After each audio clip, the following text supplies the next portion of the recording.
Decoded.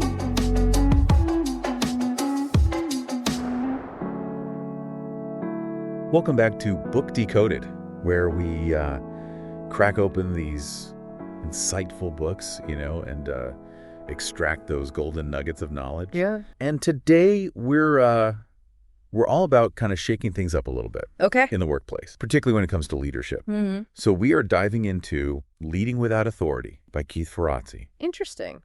So get ready for some actionable insights, that can help all of you out there make a real impact no matter where you sit on that org chart.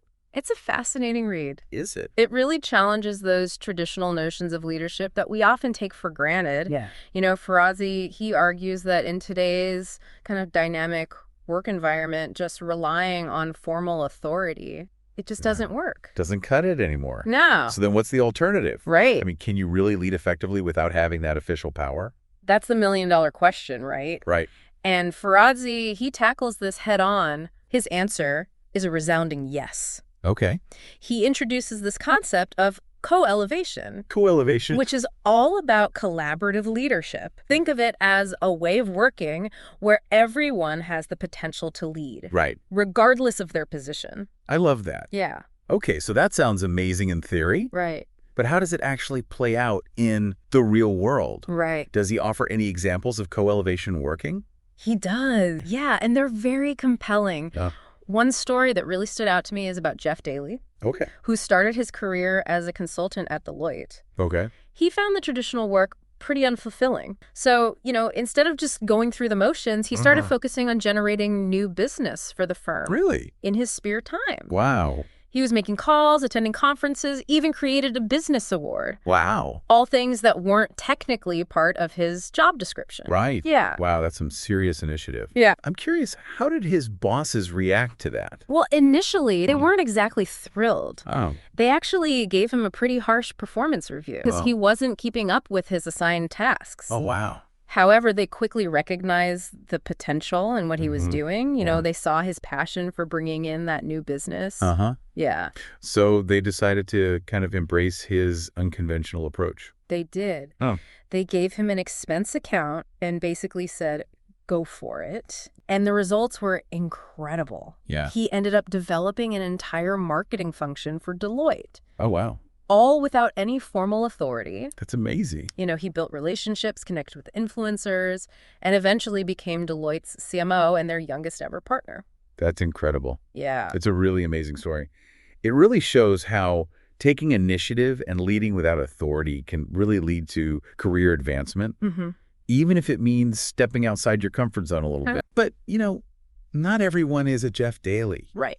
Not everyone feels comfortable taking those kind of risks, especially if they don't feel like they have the authority to do so. Yeah, you're absolutely right. Right. And Ferrazzi, he acknowledges that. Okay. This it's not my job mentality Yeah. can be a major obstacle Yeah. to co-elevation. Right. He argues that we all need to kind of shift our mindset and recognize our potential to lead. Yeah. Regardless of our current roles. I like that. And he provides some very practical strategies for how to do that. Okay, now we're talking. Yeah. I'm eager to hear about these strategies. Where do we even begin to kind of break down those mental barriers and step into a leadership role, even without that official title?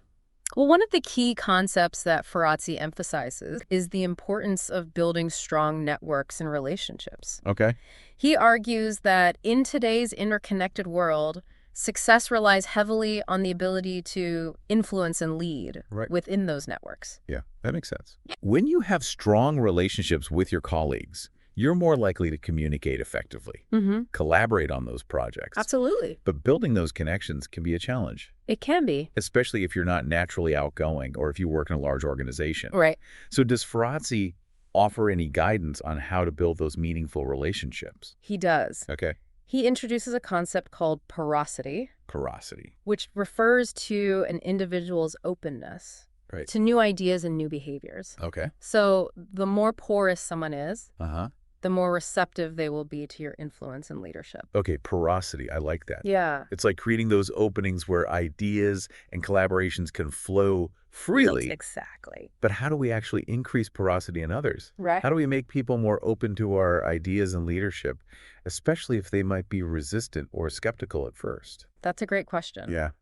And Ferrazzi outlines 3 key strategies for increasing porosity and earning permission to lead.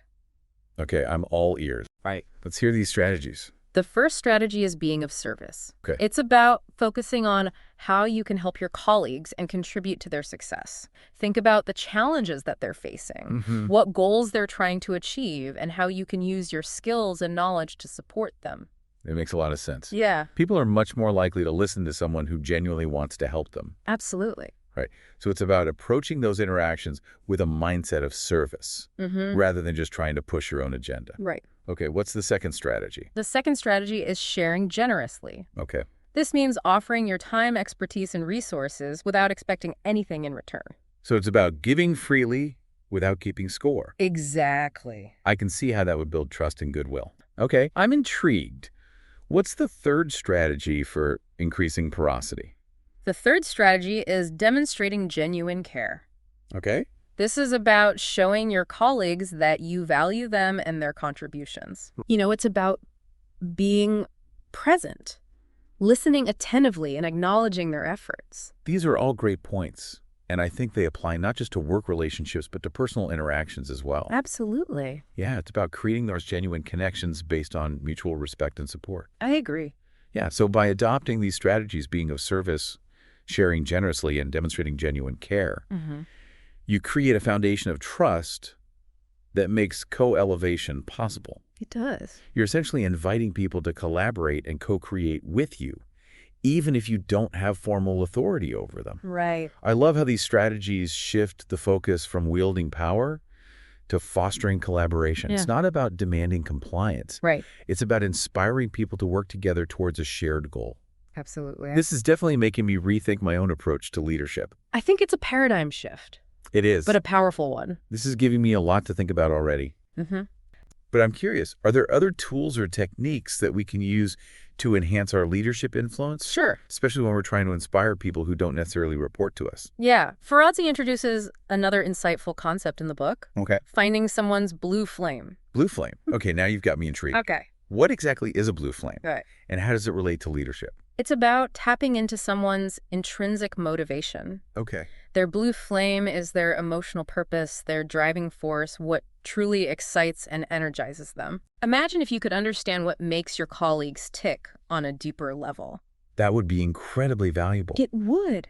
You could tailor your approach and communication to resonate with their passions and values. Oh, right. It would make collaboration so much more effective. But how do we find someone's blue flame? Is it like a hidden talent that we have to uncover? It's more about observation and genuine curiosity. Okay. Just start by asking questions Okay. about their interests, what they're passionate about, what gets them excited. Listen attentively to their responses. Okay. Notice what makes their eyes light up when they talk. Right. Those are all clues to their blue flame. So it's about being a good listener and paying attention to those subtle cues. Absolutely. It's like being a detective, Yay. searching for those sparks of passion. Exactly. Okay. And once we've identified someone's blue flame, how do we use that knowledge to enhance our leadership? You celebrate it. You encourage them, support their aspirations, let them know that you genuinely care about what matters to them. Okay. And by doing that, you not only build a stronger relationship, Right. but you also increase their openness to your ideas and leadership. So it's like you're helping them fan the flames of their passion. Exactly. And in turn, they become more receptive to your guidance and influence. Right. It's a win-win situation. It is. It seems like Ferrazzi really emphasizes the power of positive reinforcement and encouragement. And speaking of positivity, Yes. another powerful concept he highlights is the importance of praise and celebration. I love celebrating wins, big or small. Me too. But how does that tie into leading without authority? Is it simply about creating a more positive work environment? It's about creating momentum Okay. and inspiring others to step up and contribute. Okay. Ferrazzi shares a great example from General Motors. Okay. Mark Rios, the president of North America. was tasked with revitalizing the company's sales force after they had gone through bankruptcy. Right. So instead of relying solely on top-down directives, Right. he focused on building collaborative partnerships between district managers and dealerships. So he was encouraging co-elevation within the sales force. Exactly. But instead of just telling them to collaborate, he focused on celebrating those collaborative efforts. Yeah, he called it the Trusted Advisor Program. Okay. And the key was, as soon as those partnerships started showing even small signs of success, Rios and his team went all out. Okay. In praising and celebrating those wins. Wow. They shared stories, produced videos, held events. Really? It was a full-blown celebration of co-elevation in action. And did this approach work? Did all that celebrating actually translate into tangible results? It absolutely did. The celebration created a wave of positive momentum. Really? Other sales managers and dealerships saw the success, and they wanted to be part of it. The Trusted Advisor program spread like wildfire, ultimately transforming the company's sales culture. So by acknowledging and appreciating even those small wins, they ignited a movement within the entire organization. Right. It's like those celebrations became contagious, They did. inspiring others to embrace collaboration and achieve greater results. That's the power of positive reinforcement. It is. It creates a virtuous cycle where people feel valued, appreciated, Yes. and motivated to contribute their best. And when that happens, everyone benefits. This is such a refreshing perspective on leadership. It is. It's not about barking orders from the top. It's about No. empowering people, building relationships, and celebrating the journey together. I love it. It's about co-creating success. Yes. And Ferrazzi takes this concept even further, doesn't he? He does. He talks about co-elevating the tribe. Yes. And this concept extends beyond individual teams or departments. It's about creating a movement Okay. within the entire organization, Yeah. a culture where everyone feels empowered to contribute and lead. So it's like a ripple effect. It is. Or those co-elevation principles spread outward, transforming the entire work environment. Absolutely. It's about creating a culture where everyone feels valued, supported, and inspired to contribute their unique talent. Right. And he shares some pretty compelling examples of how this works in practice, right? He does. One of the stories that really resonated with me was about an actress Okay. struggling with interpersonal challenges on a film set. Oh, wow. Let's call her AJ. Okay. She was incredibly talented and dedicated to her craft, but she had a tendency to be, let's say, a bit demanding. I can imagine that kind of personality could create some friction in a collaborative environment, like a film set, Oh, for sure. the high-pressure situation with long hours and tight deadlines. Absolutely.